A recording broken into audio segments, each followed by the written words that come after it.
The film begins in Japan, where Shun Takahata, a smart and high-achieving young man, lives a life filled with routine. He feels bored and craves something new to break the monotony. One day, his wish is unexpectedly granted. During an ordinary school day, while the teacher is writing on the board, his head suddenly explodes in a horrific manner, and a doll emerges from it, sending the students into a state of panic. The doll starts announcing the rules of a terrifying game. The participants must remain perfectly still while the doll spins around, calling out the name of each challenge. However, once it stops spinning, anyone who moves will be killed. Each time the doll kills a student, red particles scatter around, heightening the horror. Two students attempt to flee towards the door, but it's tightly shut. And when the doll turns again, it mercilessly kills them. Amid the chaos, one student, Sataki, tries to calm the others. After a moment of quick thinking, he realizes that the only way to stop the doll is by pressing a button on its back before time runs out. One student rushes to end the game, but moves as the doll spins, resulting in an instant death. With each failed attempt, more bodies pile up in the classroom, leaving only Shun and Sataki. Sataki decides to risk his life to end the game, and suggests that Shun jump on his back to reach the button. Shun follows through with the plan, pressing the button just in time, causing the doll to stop and announce the end of the game. Both of them believe they have survived, but suddenly, the doll violently detaches Sataki's head from his body. It then tells Shun that he is the winner because he was the one who pressed the button, and announces that he will be the mouse in the next game, where he will face the cat. The door opens to reveal his childhood friend, Ichika, who had already faced the same challenge and survived by pressing the button while all her classmates were killed. Shun and Ichika try to find a way to survive by contacting the police, but they discover that their phones have no signal. When they consider escaping, they realize that all the doors are tightly locked. As they search for an exit, fate leads them to a giant gymnasium filled with people dressed as mice. Suddenly, a giant cat appears in the gym and starts devouring the students in a brutal fashion. Shun notices a collar around the cat's neck and a bell lying on the ground with a countdown timer. He realizes that the game requires them to place the bell into a basket hanging from the cat's neck to end it. One student attempts to throw the bell, but the cat notices and immediately eats it. Using his intelligence, Shun observes that the cat is scratching its back and suggests that the students work together to calm the cat in order to achieve their goal. While Shun is trying to lead the group, a dispute breaks out over who should take the initiative to throw the bell. Everyone fears that the only survivor will be the person who succeeds in placing the bell. Shun and Ichika collaborate to deceive the cat and place the bell, but their plan fails. In the last moment, a student named Amaya appears, using his intelligence and bravery to throw the bell into the basket, ending the game just in time. After the challenge concludes, the cat announces that Amaya, Shun, and Ichika are the only survivors eligible to stay. While Shun wonders about the fate of the other students, he watches as Amaya attacks the remaining survivors with an iron rod, killing them without mercy. Ichika tries to stop him, calling him crazy, but he completely ignores her and approaches her with hostile intent. Shun intervenes to confront Amaya and save Ichika. But before the confrontation escalates, the cat begins releasing a strange gas in the gym, causing everyone to pass out. It is soon revealed that the entire world is undergoing a series of deadly challenges, no longer confined to a specific area or group of people. At the same time, giant cubes mysteriously appear floating in the air, with no explanation or prior warning. These cubes are used to trap the students who survived the previous challenges. Shun wakes up to find himself trapped inside one of these cubes. When he looks around, he notices a student named Tasaki with him. Shun recalls that she had attended the same school for a while before transferring. Beside her is a young man named Taira, with an arrogant demeanor and reckless personality, and another girl named Tuka, who appears calm but anxious. As Shun observes his new companions, he suddenly realizes that their names all begin with the letter T, raising questions and concerns. He quickly starts to worry about his close friend Ichika, whose last name is Akimoto. He fears she might be in the same room as Amaya. the dangerous and aggressive person.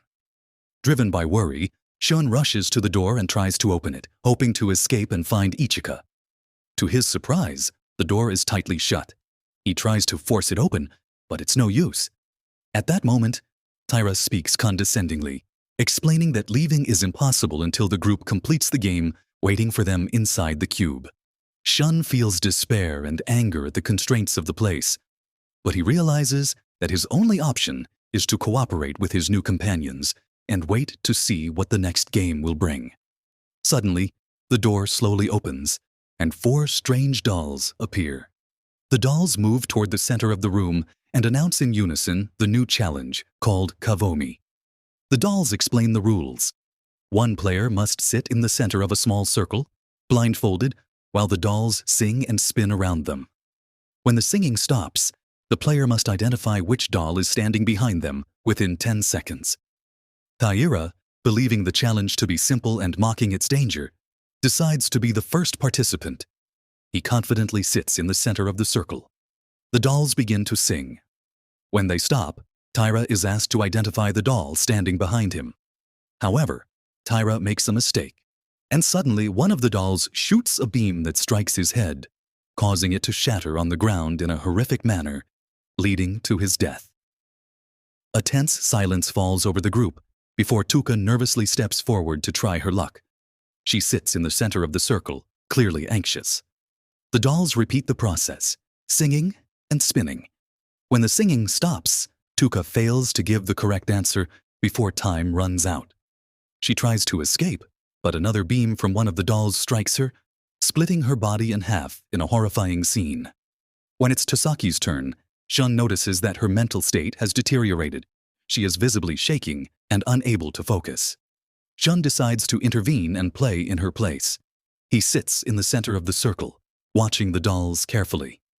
As the dolls begin singing and spinning, Shun closes his eyes and focuses on the sounds and movements. When the singing stops, Shun answers correctly. However, one of the dolls announces that time has expired, raising Shun's suspicions. In a moment of brilliance, Shun reveals that he had recorded the dolls' sounds and movements during the spinning, discovering that the dolls had been repeating the same sequence. Suddenly, the dolls stop moving and begin turning into dust. A small key appears. Shun picks it up, realizing that he has passed the challenge and is one step closer to escaping this nightmare. Shun and Tasaki exit the room after passing the challenge, only to suddenly notice another young man holding a key while one of the dolls chases him fiercely. However, the young man asks them to hold hands together, causing the doll to stop chasing them and leave. They continue cautiously until they notice Ichika being chased by one of the dolls. Without hesitation, Shun lets go of his friend's hands and jumps toward Ichika, grabbing her hand firmly, forcing the doll to retreat. The group then heads into another room, where a giant head emerges from the wall in a frightening manner, with a digital timer and 7 locked locks. The head sternly declares that the locks must be opened using 7 keys with 7 people present, which only heightens their anxiety. When they realize they are missing 3 keys and 1 more person, Amaya suddenly appears carrying 3 keys. However, he is accompanied by another person, whom he kills coldly to ensure there would only be 7 people left. Using the 7 keys, they manage to open the locks and pass through a narrow tunnel that ends in a frozen, icy area.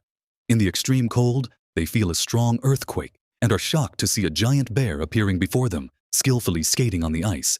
In a sarcastic tone, the bear declares that it hates lies and that the new challenge depends on answering its questions truthfully. It warns them that if anyone lies, they will have to sacrifice someone. The bear begins asking its questions, starting with a simple one about their favorite food. Everyone answers, but the bear claims it smells lies and demands that the liar be handed over within 2 minutes, or it will kill everyone. Suspicion spreads among the group, and they point fingers at one of their friends. The bear strikes him with its paw, killing him instantly. In another question, the bear asks if they like Shun. Everyone answers yes, but the bear insists that one of them is lying. Shun wonders how anyone could lie, knowing their life is at stake, which makes the bear laugh. The group points fingers at Tasaki, as she is the only one from a different school. Shun and Ichika try to defend her, but to no avail. In the end, the bear crushes her with its paw, turning her into a pile of blood. Just as the bear is about to ask another question, Shun interrupts, claiming he has discovered the real liar. He points at the bear itself, accusing it of lying and manipulating the group to sow doubt. He explains that the blood of Tasaki on the bear's paw reveals its true fur color, showing that it wasn't a white bear but a black bear. Shocked, the bear falls into hot water, revealing its true nature and ending the challenge. After the challenge, the survivors find themselves in an ancient castle, where 4 wooden dolls appear to announce the final stage, the game of Kick the Can. According to the rules, one player must choose a can and place it in the center of a small circle, while the others must hide. If the person placing the can catches any player, they must reveal their face and name and put them in prison. However, if someone manages to kick the can before sunset, everyone will be saved. The dolls warn that the can will explode when kicked, meaning the person kicking it will have to sacrifice themselves to save the others. Amaya is chosen to be the seeker. Everyone begins hiding while Amaya places the can in the center of the circle. He quickly catches 2 young men after their futile resistance and puts them in prison. Later, Ichika sees Amaya coming toward them. Shun decides to escape through the window after tying himself to a rope. While Ichika distracts Amaya, Amaya manages to strike Ichika but can't find Shun. He then goes outside, waiting for sunset to ensure his victory. Amaya starts shouting loudly, trying to lure Shun out, claiming he has caught 3 people, making him the winner. Ichika warns Shun that it's a trick and asks him to stay hidden. Suddenly, Shun appears, wearing heavy armor. Amaya tries to remove his helmet, but is shocked when Shun chains him with a metal chain. Shun jumps into the water and emerges from the armor, then quickly scales the wall. He runs toward the can and kicks it with his foot. The surprise comes when the can doesn't explode, and all the prisoners are released. The dolls announce that the story of the can exploding was just a trick to add excitement. Amaya thought he would die, but the dolls tell him he will live. Everyone begins to celebrate as the dolls reward them with ice cream, telling them that eating all of the ice cream will allow them to leave the place. Shun and Ichika begin eating their ice cream, talking excitedly about their lives after escaping. Suddenly, Ichika notices that her ice cream stick has the words, "You will die," written on it, while Shun's stick says, "He will live," with Amaya. Before Ichika can comprehend the situation, one of the dolls shoots a beam at her, and the others, turning their souls into remnants. Shun and Amaya emerge from the cube amidst applause from the crowd awaiting the survivors. Despite the victory, Shun remains filled with sorrow over losing Ichika, who had been part of his horrific journey. The film ends with a powerful message, revealing that crises and challenges expose the true nature of humans, highlighting the importance of courage, sacrifice, and trust when facing fear and the unknown. Don't forget to like, comment, and subscribe for more. Stay tuned for the next video.